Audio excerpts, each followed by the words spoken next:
Hello everybody and welcome to this video. We're up to Matthew 13, part 2 of 3. So if you haven't watched the previous video, check out the playlist because we're halfway through the chapter. We're carrying on with the parables of Jesus, and for a full explanation of what parables are, you can also check out the previous video.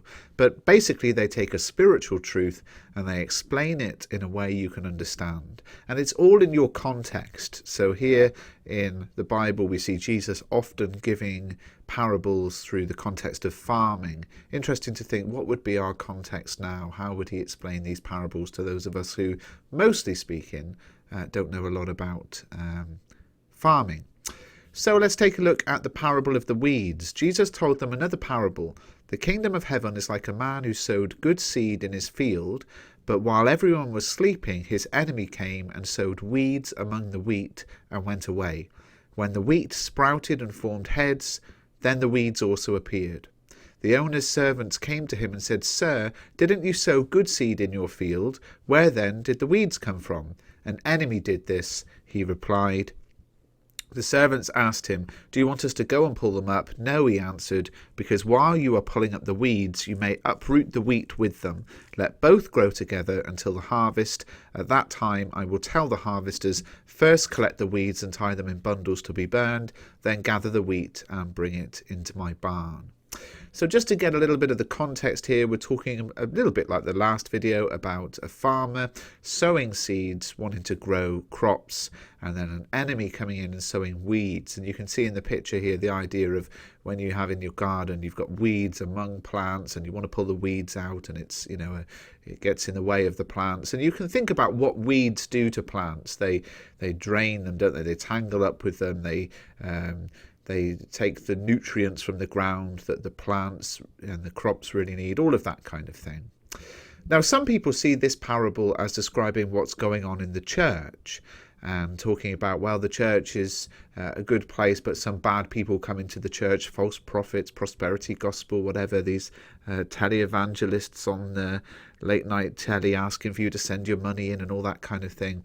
It's very easy to think of it like that, but in verse 37, Jesus clearly explains that the field is the world, not the church.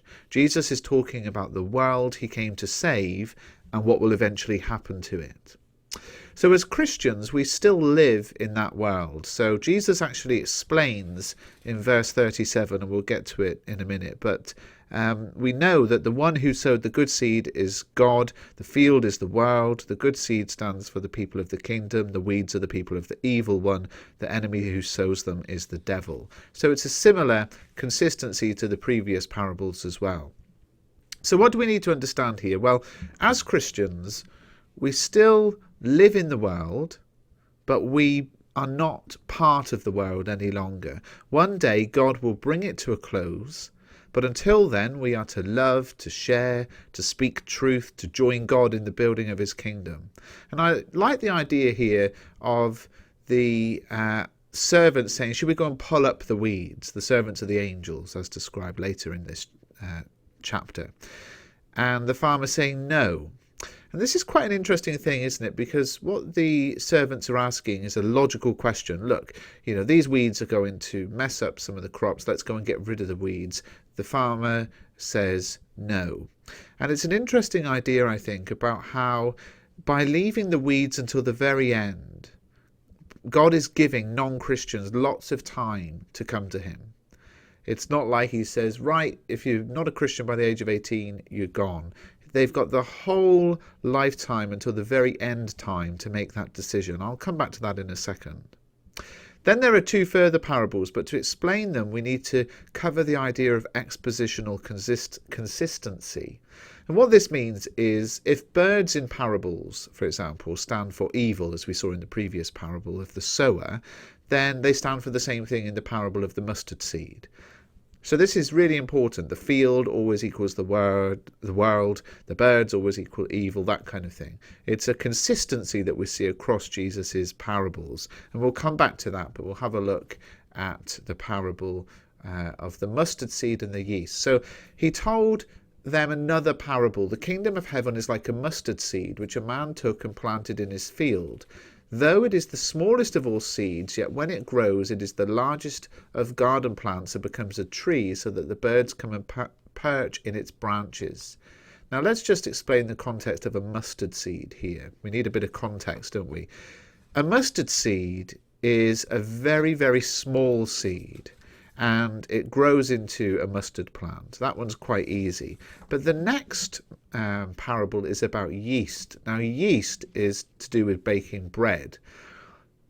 When you bake bread, you use yeast, which is a fungi, and it's used to make the bread rise. And what happens is, it's quite complex, you might know if you watch the Great British Bake Off, but you put a little bit of yeast into the dough and it sort of permeates the whole dough, works its way through the whole dough. And without yeast, your bread wouldn't rise, it would be flat. So Jesus then tells another parable. The kingdom of heaven is like yeast that a woman took and mixed into about 60 pounds of flour until it worked all through the dough. And Jesus spoke all these things to the crowd in parables. He did not say anything to them without using a parable. So was fulfilled what was spoken through the prophet. I will open my mouth in parables. I will utter things hidden since the creation of the world. Now, the parable of the mustard seed and the parable of the yeast are often misunderstood. Some people see them as saying that although Christianity had very small beginnings, although it was just a little seed, although it was just a little bit of yeast, a day was coming when it would grow into this huge community of believers, and it would grow like the mustard seed grows into this huge tree. It would grow like the yeast spreads throughout the entire batch of dough.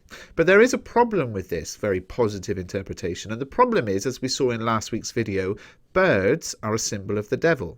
So the birds that land in the tree are evil. And yeast, too, is a negative in the Bible. In the Old Testament, we read that believers were not supposed to bake with yeast.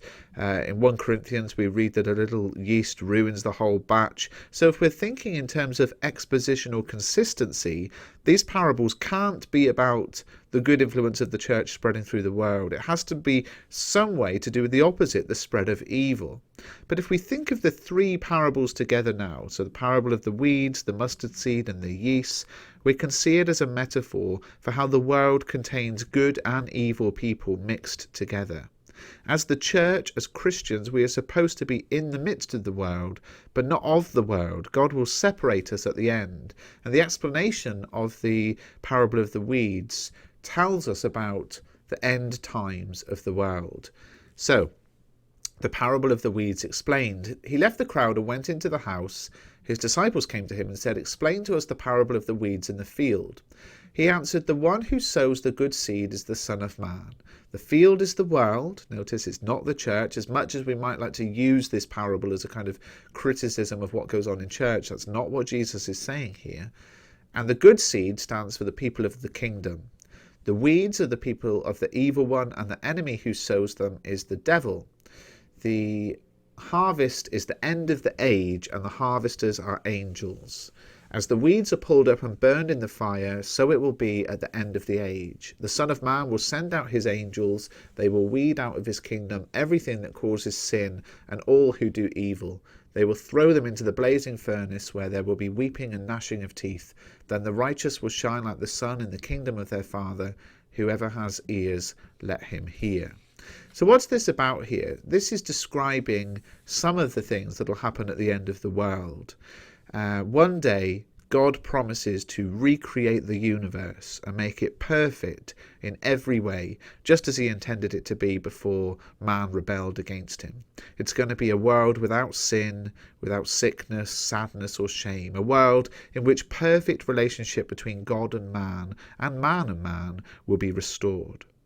At that same moment that happens, each of us is going to stand before God, and he will give us exactly what we've really lived and wished for in this life. If we've chosen to accept Jesus, his offer of forgiveness and eternal life with him, he will give it to us in full. But if we choose a life without God, he will eternally give us exactly that: existence without him, in hell, separation from his love and his grace. And this is the weeding out at the end of time. Now, depending on if you go to church or whatever, a lot of people might say, well, I've never heard about hell. And, it is a sort of not a nice thing to think about, but it is something we do need to think about. If we were to die today, would we know where we would spend the rest of our lives? Would we know, well, not lives, would we know where we would spend eternity? So there are very real things at stake here. A life of eternity with God, or eternity in hell, which is described here, of course, as the blazing furnace with weeping and gnashing of teeth. And we have a choice to make, and it's a choice that I made many years ago, that people continue to make every day, and I hope that you are encouraged to make the right choice too.